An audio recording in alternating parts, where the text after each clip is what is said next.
Well, this is the police. This should be Bryson Withers' phone number, correct? Excuse me? Have the police in this area started using text message to talk with people now? Is there a problem with the way you're being approached by us? Well, this is the first time I've ever heard about the police doing this sort of thing. Nothing in the news or anything has talked about the police starting to text people they find to be suspects in a case. Unless this is some sort of new tactic that your department has developed, which in that case makes all of this even more odd to a man like myself. I'm sure someone like you would have never heard anything about this. But recently, the police force here has started to update all their methods of reaching out to suspects, one such way as through text. It's a more hands-off approach, and allows for there to be less of a chance that an officer or the suspect gets harmed. Being that we are the police, it's not difficult for us to get people's phone numbers. That's very interesting. I'll have to look into all of that at a later date then. So now, why would the police be reaching out to me right now, over text? Well, Bryson, I'll give you the reason for why I'm talking with you now. It was a victim's report about a fraud case you're a part of, and in that report they say they had been scammed by you. You're going to need to pay $50,000 as settlement to them. And that's why I've gotten in touch with you. Excuse me? So what you're saying is that I'm being blamed for committing a crime, a scam, on someone, and will now need to pay a settlement for it? As far as we're aware, there will be no court hearing for this case, as you've already been proven to be the scammer. And what you've done had been made clear to us in the victim's report. I'm sorry, but I've never scammed anyone, or committed any sort of fraud. So then this could mean you were acting on another's behalf, not knowing you were committing a crime. Perhaps when you committed the scam you were under the influence, don't recall your actions. That can't be. I've never consumed enough alcohol before to make me blackout drunk. It is known that when people become that inebriated, they will usually not remember any of the moments leading up to it. But I'm sorry, but that is not going to be enough to make you innocent in this case. But when it comes to things like committing fraudulent activity, the suspect must have been aware of what they were doing when committing the crime, or else it cannot be considered a purposeful crime, right?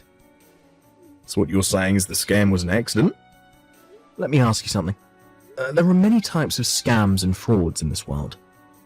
So, could you please explain to me in a little bit more detail what kind of scam the victim is saying I committed? Do you know what a badger game is, by any chance? Well, sort of. Isn't that a scam which targets men primarily? Where a man and a woman will target a man by having the woman approach him and start to perform sexual acts with him.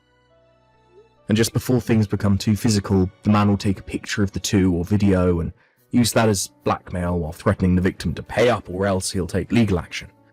That's what a badger game is, right? You seem to have the description of that form of scam spot on. Thanks? That makes this all the more troubling to me. I'm not sure why it does. I don't ever remember committing a crime like that, and had I, things would be a whole lot more serious in my case. But from what I've read in this victim's report, you are the man that committed the crime, and you will have to pay for it. I think it's best that you just come forward about things and pay the victim their $50,000 that they've asked for, before we have to escalate things any further. If you are able to pay that settlement off right now, then there will be no criminal record made in your case, and you can go right back to the life you'd been living before. So really, $50,000 is pretty cheap for something like a clean record, right? Could you give me some time to think about this? Even if I wanted to pay that settlement right now, $50,000 is a large amount, and I would need some time to actually get all that money together. Understood. But I cannot allow you much time to think about this, as you are being convicted of this crime. And also, you will not be able to get away from us, as we will have eyes watching you at all times. Please do not forget that simple fact. Oh, is that so? Understood. Bryson, sorry it's been so long since I've last talked with you. And I'm sorry for showing up out of the blue again.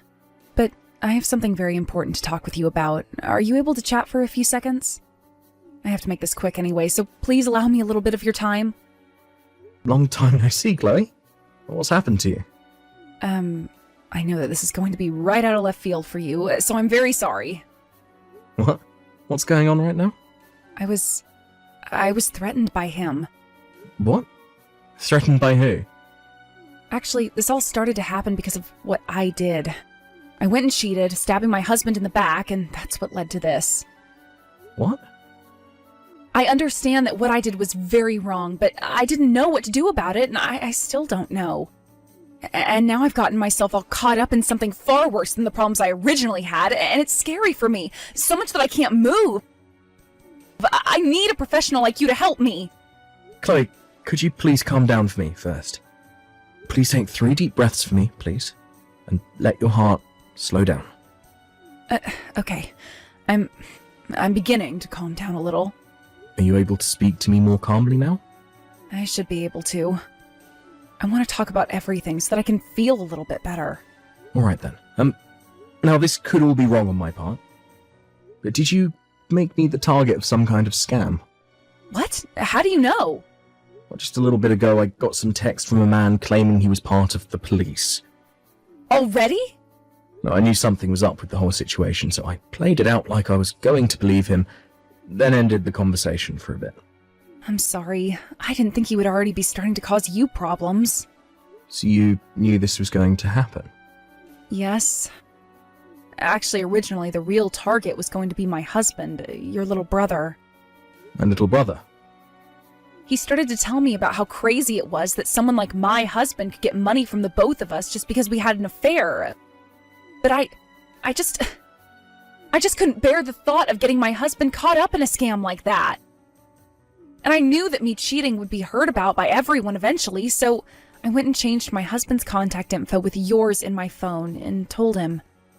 His name's Chase, by the way, and he was the man I'd been sleeping with. But I'm sure he didn't say anything more to you besides that he was the police. I see. So that's what led to all of this. Can you tell me, have you ever participated in any other scams with that Chase guy before? Or is this your first time? This is my first time, because he forced me to help him commit it. He threatened me to. Have you talked with my little brother about what's all happened yet? I was planning to talk with him about it tonight when he got back home from work. Tonight? He had actually been gone for some time on a business trip, so, well, I'm sure he's not going to want to hear about all of this when he gets home. But I have to tell him the whole truth. This is what I get for being unfaithful. Understood. I believe that you'll do just that, then. There are still some things I'd really like to learn about this situation from you, but I'm not the one in charge here. That's right. I'm sorry about this. No, you don't have to worry about it. I happen to work with someone who can handle this sort of thing for you, so I'll go and have a chat with him right now. There is going to be a lot of work that needs to be done here, and so this is going to take some time. Please just sit tight and wait for one of us to get back to you. Okay, I'll be ready for whatever has to happen. Rawson, may we continue our conversation now? If you do not hurry up and get that money transferred over to the victim soon, we're going to have to come and arrest you. Do you understand, Rawson? By not replying to me right now, you're making things really difficult for your future self. The law will not go easy on you for not abiding. Anyway, like I said to you earlier, we have eyes on you, so there's no way for you to get away. Please just come forward, pay off this settlement. Bryson, I talked with my husband about everything. About me cheating on him and about what Chase is doing. I know. I just got off the phone with my brother a second ago. And from what I hear, you guys are planning on handing in your divorce papers later, right? That's right. Actually, we already handed them in today. And the plan is for me to pay him a settlement later on as well. But he did say he'd be kind and wait for this whole scam thing to be dealt with first before asking for that settlement. Is that right? I really messed up big time here. How could I have stabbed someone as kind as your little brother in the back like that? Well, from what he told me, he understands that him being away from work made you feel lonely and tempted you to seek another man. But cheating is never okay. No, it is not. And due to my unfaithfulness, I got a criminal involved who's now asking you to pay up. I can't do this anymore. I regret everything so much. Chloe, you'll never be able to erase the problems you've caused. You can still find a way to make your future better than your past, effectively causing most people to forget about it. That all depends on what you do. Okay, then that means I need to toughen up and become a better woman, and that's what I'll do. Right, Bryson. Things are not going to look good for you pretty soon here. If you don't come forward and pay that settlement, you're going to get a criminal record. Do you understand what I'm saying here? From what I've learned, you once worked for a very large firm as an office worker, right? I'm sure, being the man that you are now, you should have more than enough money to pay this little settlement off. It's only $50,000, right? And if for some reason you're not able to pay this off, then your only option is borrowing the money to pay up.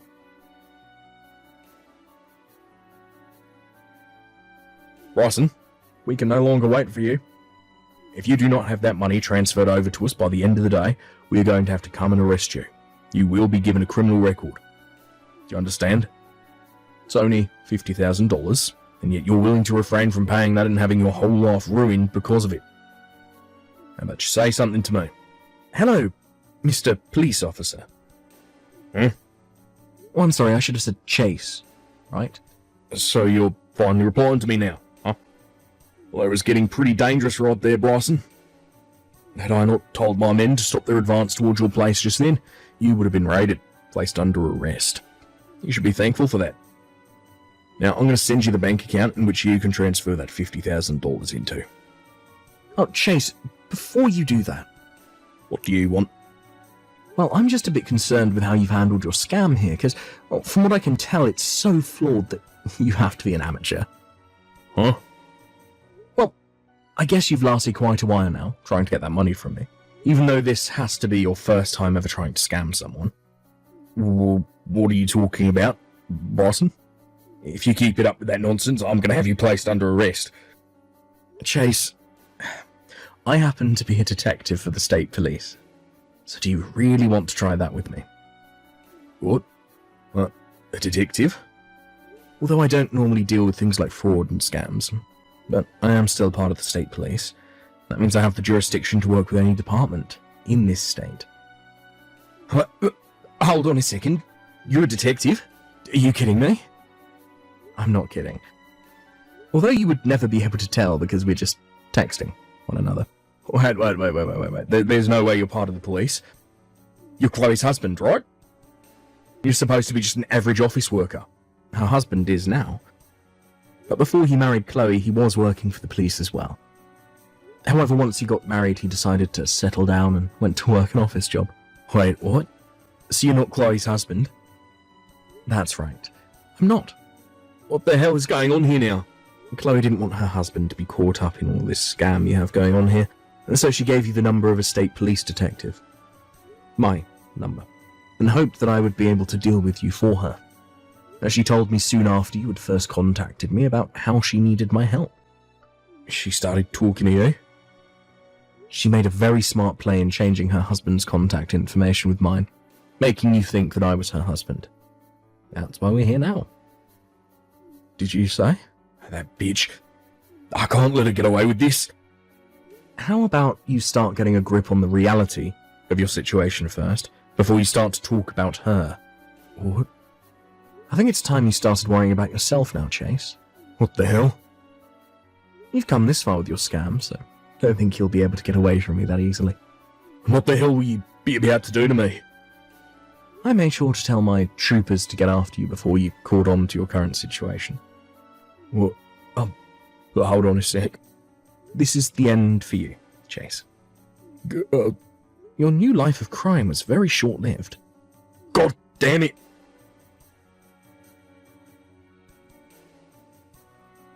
Right after I told him what was going to happen, he made a run for it out of his apartment front door. But we were one step ahead of him, and both the state police and city police had his place surrounded. He was able to make it past two of the officers and got on his bike to make a getaway. However, the officers also brought a K9 unit with them, and that dog made a mess of Chase.